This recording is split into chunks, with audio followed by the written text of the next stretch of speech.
Good morning students, आज हम करने जा रहे हैं आपकी वर्कशीट नंबर 39, विषय गणित, कक्षा 7। हमारी डेट 25 फरवरी के लिए। चलिए शुरू करते हैं। आज की वर्कशीट में हम पढ़ेंगे पूर्णकों का विभाजन। अपने अब तक हमने देखा जो पूर्णक है क्या होते हैं पूर्णांक, वो जो प्लस के भी और माइनस के भी सारे जो नंबर आ जाते हैं वो किसके अंदर आ जाते हैं, पूर्णांक के अंदर आते हैं, जिसको हम z से दर्शाते हैं। जैसे -3, -2, -1, 0, 1, 2, 3 सारे, ठीक है। उसके बाद जो पूर्णांक है उन पर हम कौन सी संक्रियाएं, जिसमें हम प्लस कर सकते हैं, घटा कर सकते हैं, जोड़ कर सकते हैं, गुणा कर सकते हैं, आज उसमें हम विभाजन सीखेंगे। ठीक है, 4 होते हैं ना हमारे संक्रियाएं। अब विभाजन है वो गुणा का क्या होता है, विपरीत संक्रिया है। देखो इसको यहाँ इस तरीके से समझते हैं। गुणन कथन है, यहाँ पे कुछ आपको दिए हुए गुणा करके दिखाए हुए हैं। 2 छक्के क्या होता है, 12 होता है। 2 को 6 से गुणा करोगे 12 होगा। और ये प्लस का है जिसके आगे कोई भी चिन्ह नहीं होता, प्लस या माइनस में से, इसका मतलब वो क्या होता है, प्लस होता है। तो ये प्लस का है, तो प्लस है, और एक आपका माइनस है। तो प्लस और माइनस में से क्या होता है, गुणा में हमेशा माइनस होता है। तो साइन आपका जो चिन्ह है वो माइनस का लग गया 12 के साथ। इसी तरीके से 8 और 9, 9 अट्ठे कितना होता है, 72 होता है। दोनों माइनस में, अगर दोनों माइनस में होते हैं तो क्या होता है, प्लस होता है। ठीक है, इसलिए जो 72 है उसके आगे माइनस नहीं लगा, लेकिन 12 के आगे लगा हुआ था। उसके बाद ये तो दोनों प्लस में ही है, तो ये बिल्कुल सिंपल है, सीधा सीधा गुना करना है। तो मतलब इसमें तो कोई पंगा ही नहीं होता ना जो प्लस वाले हैं। मेन तो दिक्कत होती है जिसमें माइनस होता है, उसमें गड़बड़ होती है। अब देखो अगले, यहाँ पे आपका -12 और यहाँ आपका -6। इस जो ये बीच में, ये जो बीच में ये चिन्ह है आपका जो विभाजन का, इसका मतलब क्या होता है। देखो 4 में लिखा है, 4 को मैं 2 से विभाजित कर रही हूँ, तो इसको मैं लिख सकती हूँ 4/2 इस तरीके से, है ना। तो इसी तरीके से मैं इन सबको खोल कर लिखूंगी। यहाँ पे है -12 डिवाइडेड बाय क्या है, -6। माइनस से माइनस कट गया, 6 से 12 कट गया 2 पे, तो आंसर क्या आया, प्लस में ही 2 आया, क्योंकि माइनस से माइनस कट चुका है। इसी तरीके से अगर मैं एक -12 है और अब नीचे क्या है, 2 है। यहाँ पे दोनों माइनस में थे, अब ये 2 माइनस में नहीं है, तो 2 माइनस में नहीं है, तो 2 को हम काटेंगे 12 को 2 से, तो 6 आएगा, लेकिन साइन माइनस का कटा नहीं, तो -6 का ऐसे का ऐसे बच गया, -6 आ गया आपका। फिर है 72 को -9 से करोगे, माइनस ऊपर हो या नीचे हो, दोनों में ही अगर आपका पहले आप काटो, इससे 9 से 8 पे जाता है, माइनस किसी से नहीं कट पाया तो -8 आएगा, चाहे ऊपर हो माइनस या नीचे हो, क्या आएगा, माइनस में ही आंसर आएगा। इसी तरीके से यहाँ ये तो सेम इसी की तरह है, माइनस में आंसर आएगा आपका। और जो पॉजिटिव वाले हैं, प्लस वाले हैं, उनमें तो दिक्कत होती ही नहीं, उसको तो आपको सीधे सीधे विभाजित करने हैं। क्लियर है। अब देखो आगे, तो हमने 3 चीजें सीखी। व्यापक रूप में किन्हीं 2 धनात्मक पूर्णांक हैं जो a b, उसके लिए a को अगर मैं b से विभाजित कर रही हूँ, या तो a माइनस में हो या फिर b माइनस में, दोनों में से कोई सा भी माइनस हो, वो आंसर आपका सेम आएगा।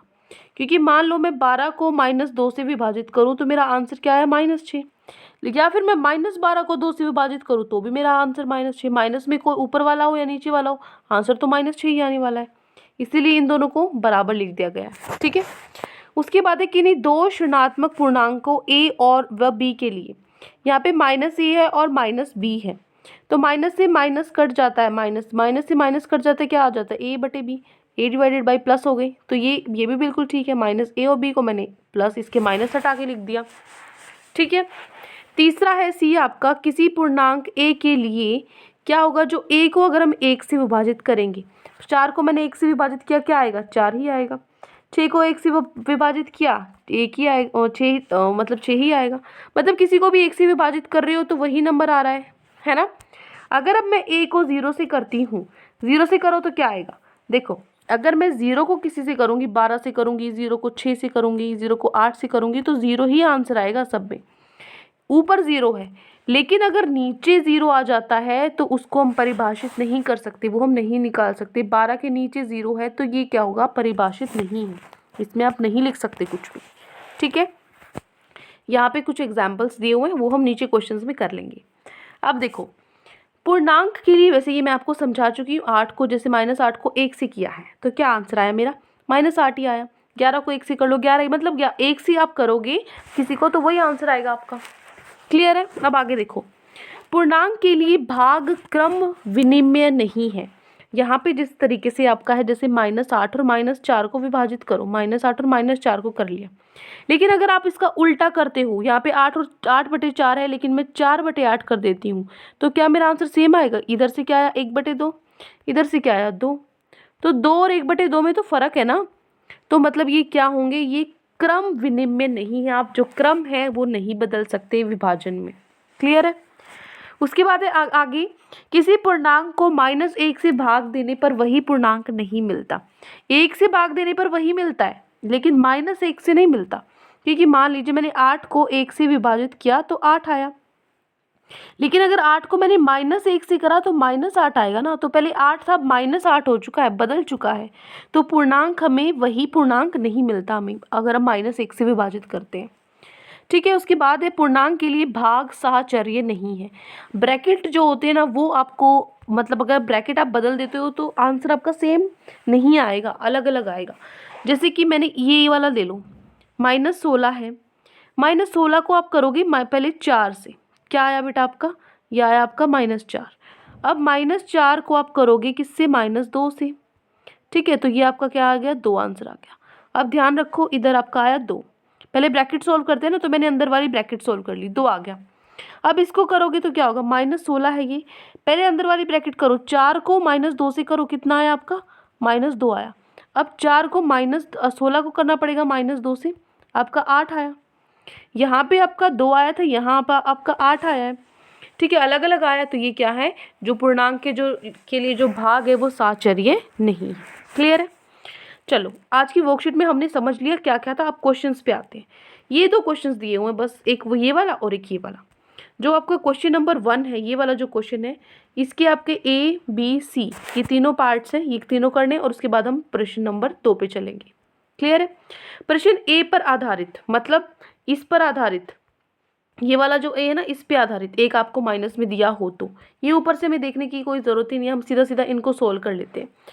ये आपको 5 पार्ट दिए हैं, पांचों को एक एक करके सोल्व करते हैं। देखो, सबसे पहला पार्ट है आपका -30 क्या लिखा हुआ है, को विभाजित करना है हमें 10 से। तो मैंने भी आपको बताया था, इस डिवाइड को मैं लिख दूंगी ऐसे बटे में। ठीक है, तो ऊपर क्या है -30 और नीचे क्या है, बटे में 10 है। यहाँ पे 0 से 0 कट गई, क्या आया, -3। आगे समझ। दूसरा देखो, दूसरा 50 बटे में, इसकी जगह मैं क्या लग रही हूँ, बटे लगा रही हूँ यहाँ पे, -5, तो यहाँ से 5 से आपका 50 कट गया 10 पे, और एक माइनस रह गया, -10 आ गया। तीसरा है आपका -75 को 75 से करना है, ऊपर -75 है, नीचे 75 है, ये कट जाएगा, क्या आंसर आएगा आपका, -1। उसके बाद है 24 को -6 से करना है, 24 आ गया, इधर -6 आ गया, ये क्या आएगा बेटा आपका, -4। उसके बाद है पांचवा -48 को 16 से करना है, तो -48 ऊपर आ गया, बटे में 16, 16 से 16 के 3 की टेबल में आता है कितना, मतलब 16 3 सा 48 होता है, एक साइन माइनस का था तो माइनस में आ गया, दोनों में से एक भी माइनस है तो माइनस लगा है, यही सीखा था हमने ए में। तो ये हो गया आपका क्वेश्चन नंबर 1 का ए पार्ट। क्लियर है। अब चलते हैं हमारे क्वेश्चन नंबर 1 के बी पार्ट पे। बी पार्ट है आपका, बी पर जो आधारित है, उसमें क्या था, आपको दोनों माइनस में दिए, दोनों के साइन एक जैसे हों, दोनों के चिन्ह, ये दोनों माइनस में है, ये भी दोनों माइनस में है, दोनों माइनस में, और ये दोनों प्लस में है। अब चलो इनको हल करते हैं, बहुत ही ईजी क्वेश्चन है। फर्स्ट पार्ट है बी, जो हमारा है क्वेश्चन नंबर 1 का जो बी पार्ट है, -36 -9, तो -36 और 9 आपका माइनस से माइनस कट गया, क्या उत्तर आया, 4 उत्तर आया। उसके बाद दूसरा पार्ट है -49 डिवाइडेड बाय -49, यहाँ पे भी क्या होगा, माइनस से माइनस कट गया, 49 से 49 कट गया, 1 आंसर आया। तीसरा पार्ट है आपका -87 को -1 से करना है, यहाँ पे भी माइनस से माइनस कट गया, 1 से किसी को भी करोगे तो वही नंबर आएगा, 87 आएगा। 64 को 16 से, इसमें तो माइनस प्लस का कोई पंगा ही नहीं है, तो 64 को 16 से करोगे तो 16 चौके 64 होता है। 20 को 10 से करोगे तो ये भी 2 पे कट जाता है। ठीक है, हो गया आपका बी पार्ट। देख लो, 2 बार से दिखा देती हूँ, क्वेश्चन नंबर जो बी है उसकी सारे पार्ट्स। क्लियर है। अब चलो आगे सी पार्ट पे चलते हैं। सी पार्ट में देखो क्या दिया हुआ है आपको, ये 1 से है, सारे 1 से दिए हुए हैं, 0 से दिए हुए हैं। तो ये मैंने आपको बताया था, अगर आप 1 से कर रहे हो तो आपका वही नंबर आएगा। 81 को 1 से करोगे तो 81 ही आएगा, -81 है, -81 ही आएगा। इसको भी 1 से कर रहे हो, 1 से करोगे तो वही आएगा जो आपको दिया हुआ है, यही आएगा। उसके बाद -1 से कर रहे हो तो अलग आएगा, -1 से कर रहे हो, 13 को 1 से करोगे तो 13 आएगा, लेकिन अगर 13 को आप -1 से करोगे तो -13 आएगा, तो यहाँ पे -13 आएगा। 0 से कर रहे हो तो 0 ही आएगा, प्लस माइनस का कोई पंगा ही नहीं है। फिर 2 को 0 से कर रहे हो, नीचे 0 है, तो इसको हम परिभाषित नहीं कर सकते, परिभाषित नहीं कर सकते। ठीक है, परिभाषित नहीं है, हो गया सी वाला पार्ट भी। यहाँ से नहीं समझ में आ रहा तो मैं आपको फटाफट से आंसर दिखा देती हूँ। ये देखो, ये आपका सी पार्ट, ठीक है, first part, second, third, fourth और ये आपका फिफ्थ पार्ट, ठीक है। 2 को 0 से किया है तो परिभाषित नहीं है, ठीक है ना, और 0 ऊपर है तो 0 ही आंसर आएगा। -1 है तो आपका साइन बदल जाता है, ठीक है, और ये तो 1 से ही थे। तो ये आप हो गया आपका क्वेश्चन नंबर 1 का सी पार्ट। पांचों के पांचों पार्ट यहाँ पे है। अब क्वेश्चन 1 हो गया है कंप्लीट। क्वेश्चन नंबर 2 पे चलते हैं। अब क्वेश्चन 2 देखो एक बार। इसमें क्या करना है आपको, 5 ऐसे पूर्णांक युग्म a और b ऐसे लिखने हैं कि a को मैं b से विभाजित करूं तो मेरा -3 आए। जैसे कि ये है 6 और -2 है, 6 है और -2 को विभाजित करो, 6 आता है 2 की टेबल में 3 पे और एक साइन है माइनस में तो माइनस आ गया, तो हमारा -3 आया। सारे ऐसे नंबर लिखने हैं जिसमें -3 आपका आंसर आए। तो ये आपका क्वेश्चन नंबर, प्रश्न नंबर 2 का उत्तर। 9 को करो, 9 को -3 से करो, 3 से 9 कट गया, क्या आया, 3 आया और साइन आपका माइनस का है, ठीक है ना। 12 को करो, 12 को करो 4 से, ठीक है, मतलब टेबल देख लो ना आपको, 3 3 ज़ा 9, 4 3 ज़ा 12, 5 3 ज़ा 15, 6 3 ज़ा 18, 7 3 ज़ा 21, सब 3 से कटेंगे आपके, सब 3 से कटेंगे और सब में एक एक माइनस में लिया है तो सब पे माइनस का साइन आ जाएगा। क्लियर है। तो ये हो गया आपका प्रश्न नंबर 2। तो बस ये 2 क्वेश्चन आज आपकी वर्कशीट में दिए गए थे। आई होप आपको अच्छे से समझ में आ गए हैं। कोई भी डाउट है पूरी वर्कशीट में किसी भी क्वेश्चन में तो कमेंट सेक्शन में आप मुझसे पूछ सकते हैं। और अगर आपको वीडियो अच्छी लगी तो चैनल को सब्सक्राइब कर सकते हैं, वीडियो को लाइक कर सकते हैं। आज के लिए इतना ही। Thank you and have a great day.